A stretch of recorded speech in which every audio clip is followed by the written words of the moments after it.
So we've done the best of 2019, we've done the worst of 2019, we've also done the most anticipated movies for 2020. Now it's time to look back on the decade that was from 2010 all the way through to 2019. My name is Tom, and these are my top 10 favorite movies of the decade. But before we get into it, if you guys have not been here before, make sure you hit that subscribe button and ring that notifications bell so you never miss out on my take on all things movies. Let me know what your favorite movies of the decade have been in the comments section below. Let's carry on the discussion right down there. So 2010, my favorite movie of that year was Toy Story 3. Man, Toy Story 3 is such a good movie. It is my favorite, I think, of the Toy Story movies.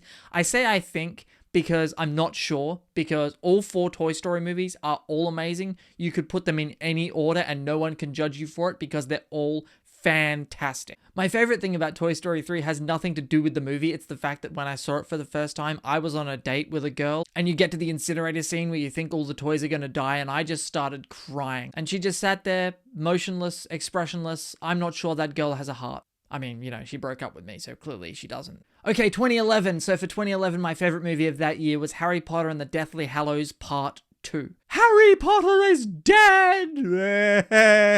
Again, one of my favorite memories of the Harry Potter series is I've seen every single Harry Potter movie in the theater opening night with my grandmother. That is such an amazing thing that happened in my life, and I'll always be grateful for that. This movie is just fantastic. It is on every level, and I think this movie stuck the landing. And say what you will about the differences between the books and the movies, I'm a movie guy before I'm a book guy, and Harry Potter and the Deathly Hallows Part 2 always gives me the feels. And I really just wish they left it at Deathly Hallows Part 2 and not even tried Fantastic Beasts, because neither of those movies have worked for me at all. He has an army, he has a Hulk, we have the Avengers, 2012's Avengers. Remember when this was the greatest team up in all of cinema? And now look where we are with Avengers Infinity War and Avengers Endgame. And look, all credit to Joss Whedon, because without him directing this movie and the way that this movie was made, and with the success of this film, we don't get Avengers Infinity War, Avengers Endgame. We don't even get Captain America Civil War.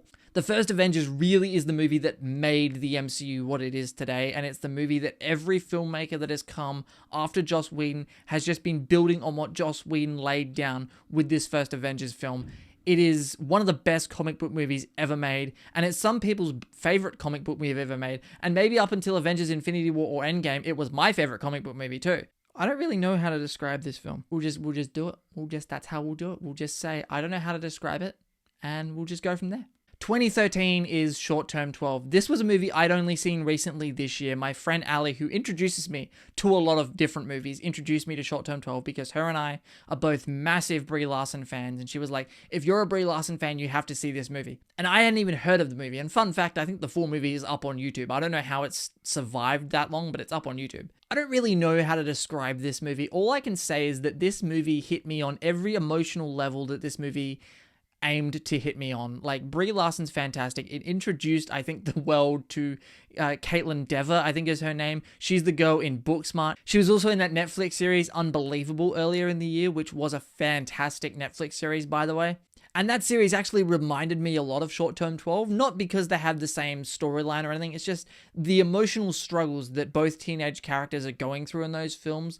It really hit me on a deep, emotional, personal level. The acting all around in Short Term 12 is absolutely fantastic. Brie Larson can do no wrong in my opinion. She's one of my favorite actresses in the world right now. And if you haven't seen Short Term 12 and you want to get hurt, go watch Short Term 12 because it is fantastic. This movie will stick with me till the end of the line. 2014's Captain America: The Winter Soldier. This was the movie that said, hey kids, Captain America can be cool too. And who would have thought? You pluck the Russo brothers, the two guys who did You, Me, and Dupree, and you give them a Captain America movie and they make Captain America freaking awesome? No, seriously, they did You, Me, and Dupree. Look it up. This is hands down one of the best MCU movies, and it is also probably one of the best comic book movies of all time. I know some people personally that it is their favorite comic book movie hands down. And you know what? I can't argue with them. Captain America: The Winter Soldier is a fantastic film. And I'm just grateful that this movie introduced us to the Russo brothers, who then proceeded to give us 3 of the best comic book movies of all time.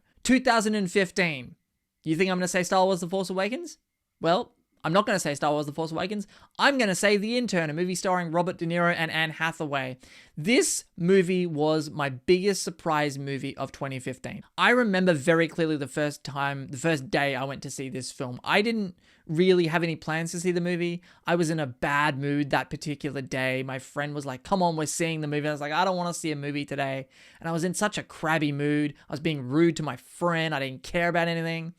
We watched the movie. I came out a different person, and I still feel like I'm a changed man from that experience. The Intern is just such an uplifting movie. It's a movie that just makes you so happy. You feel good watching it. I know Anne Hathaway gets a lot of shit. A lot of people don't like her. I don't understand that at all. I think she is phenomenal. Robert De Niro is great in this film. Their chemistry back and forth, just all around, this movie is utter perfection. And whenever I'm in a bad mood, I pop on The Intern and I feel so much better. Oh, 2016, it's another day of sun. Listen, La La Land. La La Land is a movie that has a very special place in my heart. Again, credit my friend Ali because she took me to see La La Land, and oh my god, La La Land. Again, a movie that just makes you feel good inside. I just feel good about this movie. I'm obsessed with the music from this film. I have them on playing constantly. Ryan Gosling and Emma Stone. Damien Chazelle is like one of the hottest directors right now. That dude is another dude that also can do no wrong. Between Whiplash, La La Land, and First Man, he's directed 3 good to great movies, and I'm very excited to see what he does next. But the cinematography of this movie, the choreography of all the musical numbers, the acting on every level, La La Land works. Again, a perfect movie. I love La La Land. I'm not ashamed to say it. La La Land is fantastic. 2017 gave me not just my favorite movie of that year. 2017 gave me a movie that to this day is still a better movie than anything I've seen in 2018 or 2019. That's right, I said it. 2017. Wind River is a movie that I love so much. I saw Wind River. I was very excited to see it because it was getting a lot of positive buzz at the time and a lot of great reviews. And so me and James went to see Wind River. We both fell in love with it within the first 15 minutes. I remember leaning over to him, I think about the 15-minute mark, and I said, I'm really invested in this film. And he went, oh yeah, so am I. And the ultimate litmus test for movies to me is if James wants to go back and rewatch it 2 or 3 times in the cinema. Because unlike me, he is not a guy that will go back again and again to see a movie. But Wind River was, I think, one of the only, if not the only movie I've ever seen James go, yeah, let's go again. Jeremy Renner, Elizabeth Olsen, Taylor Sheridan, I mean, Jeremy Renner gives the best performance in this movie I've ever seen him give.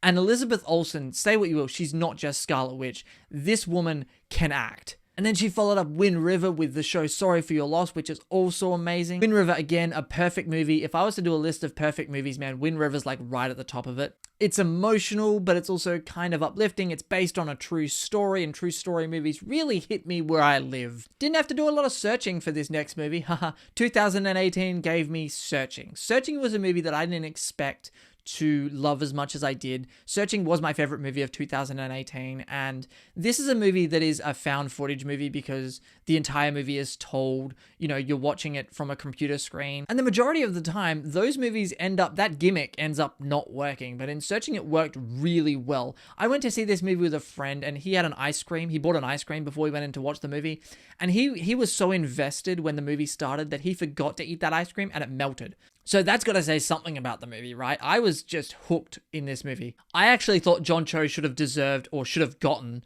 a Best Lead Actor nomination for this movie because he was incredible in Searching. Searching is such a powerful movie. Yet they found little ways to sprinkle in moments of levity and humor. Yet you didn't lose any of the drama or the tension. Searching is fantastic. If you haven't seen Searching, and I know a lot of people haven't seen it, but those of us who have seen it are like, this movie's freaking brilliant. If you haven't seen Searching, go and check it out because I highly recommend it. Well, if you've seen my best list, this next movie is no surprise. My favorite movie of 2019 is Marriage Story. This is a movie that has the 2 best performances I've seen all year from any 2 actors, Scarlett Johansson and Adam Driver. And then when you get to the fight scene in the movie, it just showcases like a level of talent in these 2 actors that I didn't know 2 human beings were ever capable of giving. Take it to the bank. Adam Driver's getting nominated for Best Lead Actor. He's my favorite to win Best Actor at the Academy Awards this year. I think Scarlett Johansson's probably going to get herself a nomination too.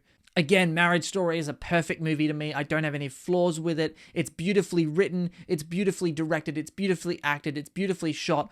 All of the above. Tick every single box. This movie does that. So guys, there you have it. There's my top 10 favorite movies of the decade from 2010 to 2019. Once again, drop your comments down below. Let me know what your favorite movies of this decade have been. Thank you very much for watching my content in 2019. Look forward to more videos in this upcoming year, or this year we're in right now, I guess, because now it's 2020. But thank you very much nonetheless.